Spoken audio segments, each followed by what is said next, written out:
नमस्कार, मी यामिनी महामुंडकर. साम संजीवनी या आरोग्यविषयक कार्यक्रमात तुम्हा सर्वांचं स्वागत.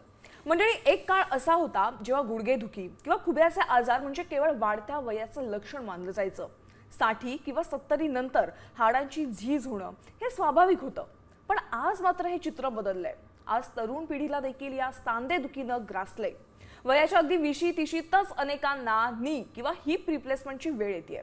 पण आज वैद्यकीय क्षेत्रात अशा काही अत्याधुनिक उपचार पद्धती आल्यात ज्यामध्ये रोबोटिक सर्जरीपासून ते विना शस्त्रक्रिया उपचारांपर्यंत अनेक पर्याय उपलब्ध आहेत.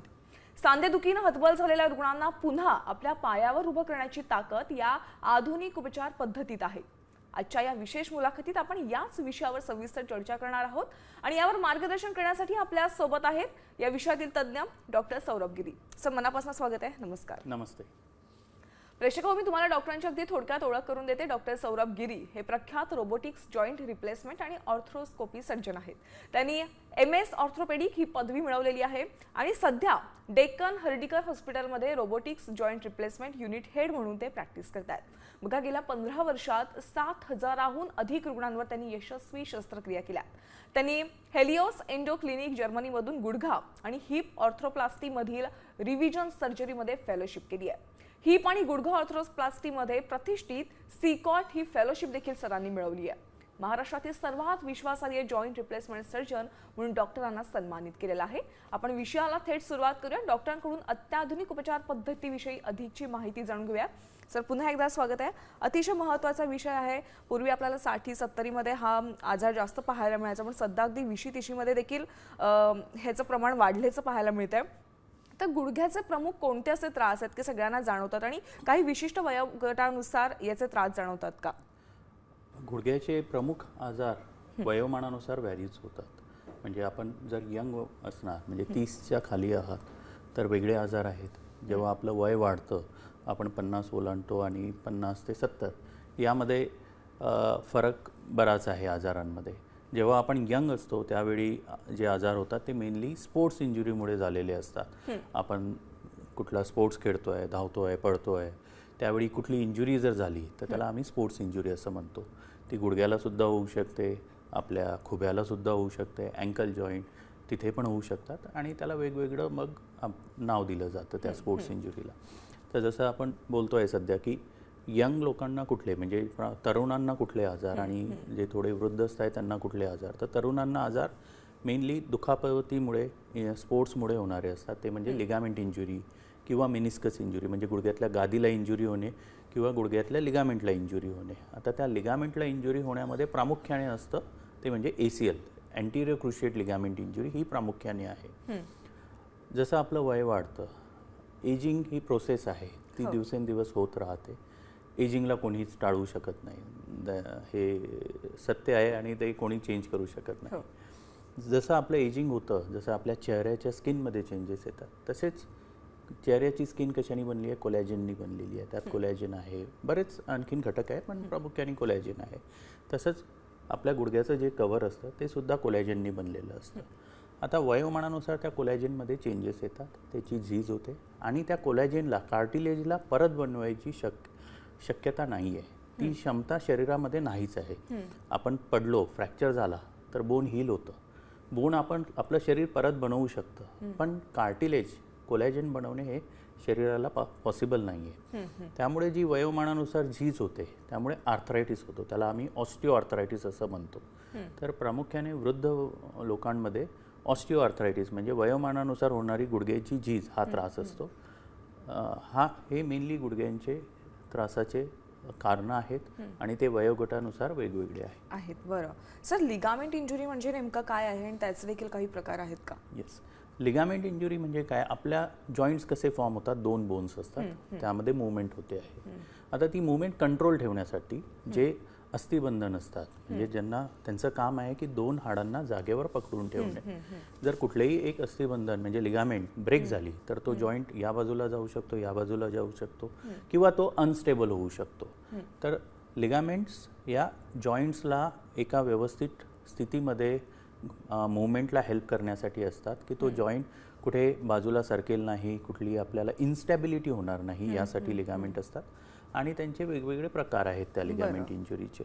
लिगामेंट इंजुरीमध्ये जसं मी आधी बोलताना बोललो, ACL ही अँटिरियर क्रुशिएट लिगामेंट ही सर्वात कॉमन इंजुरी आहे जी गुडघ्यामध्ये होते.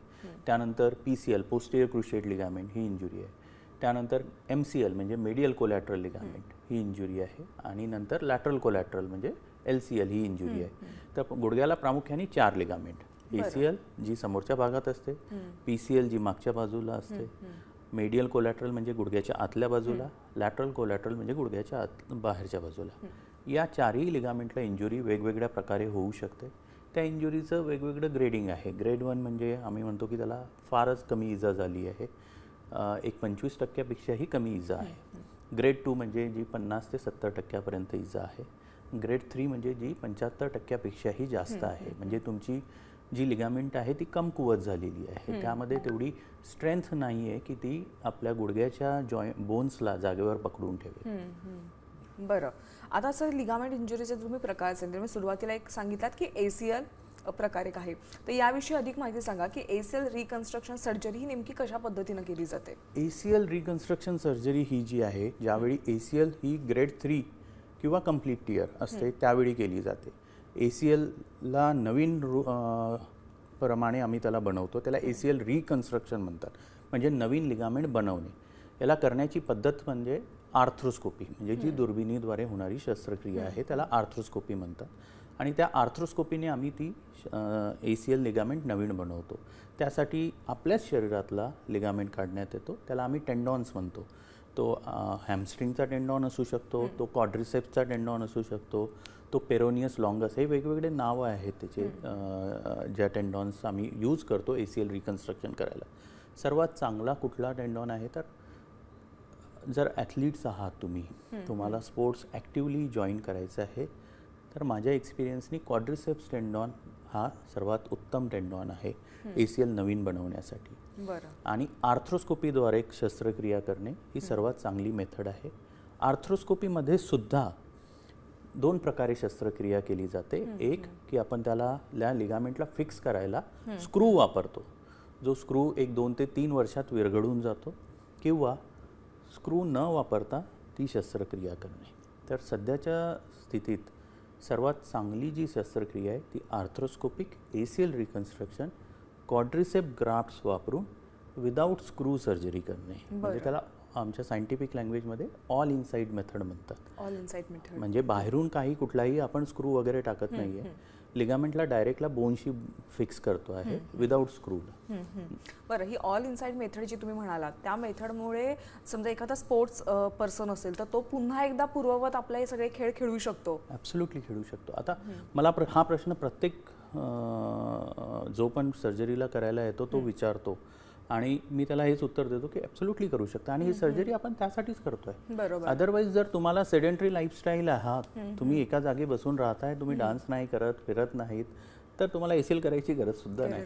तुम्ही बसून राहा, तुम्हाला काहीच होणार नाही. पण जर तुमची लाईफस्टाईल ॲक्टिव्ह आहे, तुम्ही स्पोर्ट्स खेळता, तुम्ही डान्स करता, तरुण आहात, तर ACL करणे गरजेचं आहे. आणि ही ACLची शस्त्रक्रिया आपण यासाठीच करतोय की तुम्ही या सर्व ॲक्टिव्हिटी करू शकले पाहिजे. अदरवाईज त्या सर्जरीचा काही उपयोगच नाही.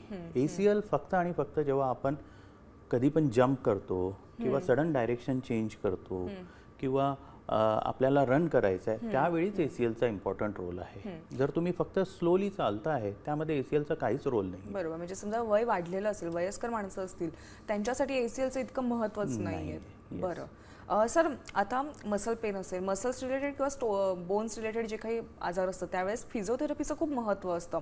तर ACLची सर्जरी झाल्याच्या नंतर फिजिओथेरपीचे काय फायदे आहेत आणि कशा प्रकारे फिजिओथेरपी करायची? जसं आता तुम्ही मला आधी विचारलं की मी स्पोर्ट्स खेळू शकेल का. सर्जरी तर सक्सेसफुल झाली आहे, तरी सुद्धा कुठलीही गुडघ्याची सर्जरी झाल्यावर तुमच्या मसल्स वीक होतात. हा बॉडीचा रिस्पॉन्स आहे. सर्जरी काय आहे, एक प्रकारची इंजुरी आहे, कंट्रोल इंजुरी आहे. म्हणजे जर तुम्हाला कुठेही मार लागला, व्रिस्टला मार लागला, आपण काय करतो, त्या व्रिस्टला तसंच ठेवतो, हलवत नाही, म्हणजे आपलं दुखणं कमी होईल. आपण सर्जरी करतो त्यावेळी सुद्धा थोडंफार दुखतं, जॉईंटमध्ये आपण ती लिगामेंट फिक्स करतो आहे. तर जर आपण त्या पायाला जर तसंच ठेवून दिलं तर मसल वेस्टिंग होईल. मसल वेस्टिंग झाली तर मसलची स्ट्रेंथ कमी होईल. तर मग त्या मसलच्या स्ट्रेंथला गेन करण्याकरता फिजिओथेरपी आहे. माझं नाव आनंद दत्तू शिंगारे. मला गेल्या 10 वर्षापासून त्रास होता गुडघ्याचा. 10 वर्ष त्रास होतात. असे म्हणजे दोन्ही पायात फट पडत होती. गुडघ्याच्या झीज विषयी आता मला तुम्ही सांगा की गुडघ्याची जी झीज होते त्याचं नेमकं कारण काय आणि त्यावर आता कोणते उपचार आलेले आहेत? गुडघ्याच्या झीज होण्याचं प्रामुख्याने माझ्या हिशोबाने कारण आहे सेडेंटरी लाईफस्टाईल आणि ओव्हरवेट. जर तुम्ही विचार करताय की मी 50 वर्षाचं झाल्यानंतर माझ्या शरीराकडे लक्ष देईल आणि आता मी लक्ष देणार नाही, तर ते ॲब्सोल्युटली रॉंग आहे. तुम्हाला जेव्हा तुम्ही यंग आहात त्यावेळापासूनच तुम्हाला हे सर्व विचार करायला पाहिजे की माझं वेट किती आहे, मी किती ॲक्टिव्हिटी करतो आहे. जर माझी लाईफस्टाईल फार सेडेंटरी आहे आणि तुम्ही ओव्हरवेट आहात तर 100% तुम्हाला पुढे जाऊन गुडघ्याची झीज होईल. ॲट द एंड काय आहे, हे 2 जॉईंट्स आहेत, त्यामध्ये मुवमेंट होत आहे. त्याला बोन्सला स्ट्रॉंग ठेवण्यासाठी, त्याच्या लिगामेंटला स्ट्रॉंग ठेवण्यासाठी त्यांचं लोडिंग होणं फार गरजेचं आहे. जेवढेही आता आपण बघतो खूप ओबेस पेशंट असतात, त्यांची मोबिलिटी फार कमी असते आणि त्यांना सर्व जॉईंट्सचा त्रास होतो. का बरं होतो? कारण की त्या जॉईंटची क्षमता एवढी नाही आहे की ती तेवढं वजन उचलू शकेल.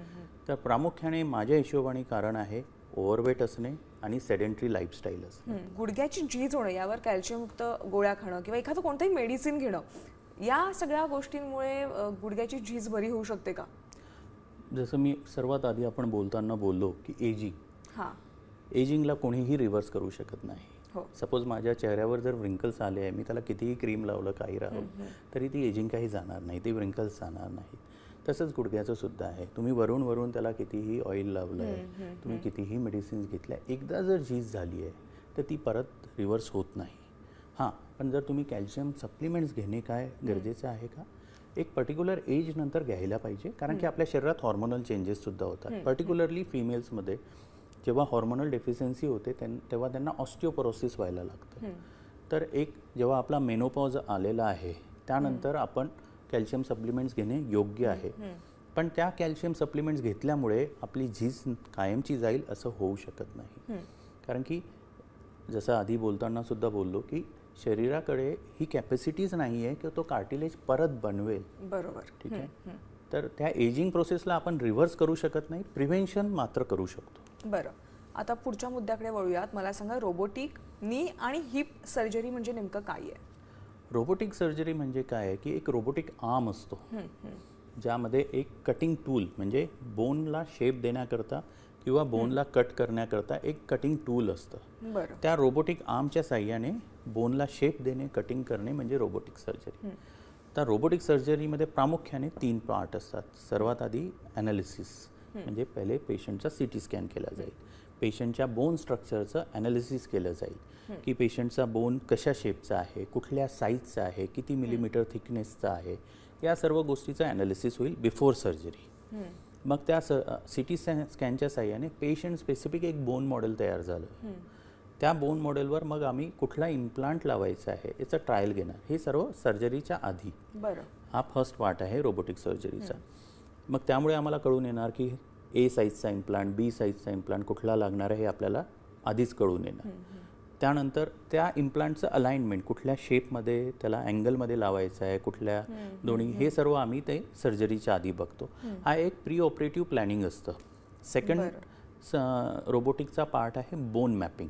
बोन मॅपिंग म्हणजे आता मी CT स्कॅन केला, रोबोटिक्समध्ये बरेच सेन्सर्स असतात, कॅमेरेज असतात, व्हेरी हायली ॲक्युरेट कॅमेराज. ते म्हणजे इवन पेशंटनी डीप इन्स्पिरेशन म्हणजे जोऱ्याने श्वास घेतला आणि गुडघा जरी हलला तरी ते कॅमेरा आणि सेन्सर डिटेक्ट करू शकतात, एवढी सेन्सिटिव्हिटी त्यामध्ये असते. तर त्याकरता त्यांना पहिले मॅपिंग करावं लागतं. त्या कॅमेराजला, त्या सेन्सर्सला कळावं की ड्युरिंग सर्जरी बोन कुठे आहे, या 3D फील्डमध्ये कुठे आहे बोन. तर त्यासाठी बोन मॅपिंग केलं जातं. बोन मॅपिंग करून ते सर्व त्या सिस्टीममध्ये फीड होतं की बोन या लोकेशनला आहे, हे त्याचं ओरिएंटेशन आहे. मग ते ओरिएंटेशन फिक्स होतं. हा झाला सेकंड पार्ट. थर्ड पार्ट येतो की आता CT स्कॅन आणि बोन मॅपिंग याला कंबाईन करून एक फायनल प्लॅन सर्जन डिसाईड करतो. की आता मी CT स्कॅनवर ऑलरेडी डिसाईड केलं होतं की मला एक 2 मिलीमीटर बोन कट करायचं आहे. या 2 मिलीमीटर बोन कट केल्यावर एवढी स्पेस तयार होते आहे. यांच्या लिगामेंटचं जे टेन्शन आहे ते मी चेक केलं सर्जननी, आणि त्या लिगामेंटच्या टेन्शनवरून मग मी फायनल प्लॅन अप्रूव्ह केला. बोन मॅपिंग सिटी स्कॅनचा मिळून फायनल अप्रूव्ह करतो सर्जन. ही झाली 3rd स्टेज. आणि 4th स्टेज म्हणजे बोन कटिंग. मग जेव्हा मी फायनल प्लॅन अप्रूव्ह करतो त्यानंतर सर्व बोन कटिंग जे आहे, नी रिप्लेसमेंटमध्ये बोनला शेप देणे किंवा हिप रिप्लेसमेंटमध्ये ॲसेटाबुलमचा जो कप असतो त्याचं रिमिंग करणे, हे सर्व मग रोबो करतो. बरं. ठीक आहे. आणि ही झाली रोबोटिक शस्त्रक्रिया पूर्णपणे. एकंदरीत काय तर रोबोटिक्स असतात, तिथे रोबो जे असतात त्यांचे फक्त हात असतात, बाकी सगळ्या कमांड्स असतात ते स्वतः सर्जन्सच देत असतात त्यांना फायनल अप्रुव्हल जे आहे ते सर्व सर्जन देतात. रोबोटिक आपण का बरं यूज करतोय? प्रिसिजनसाठी. बरोबर.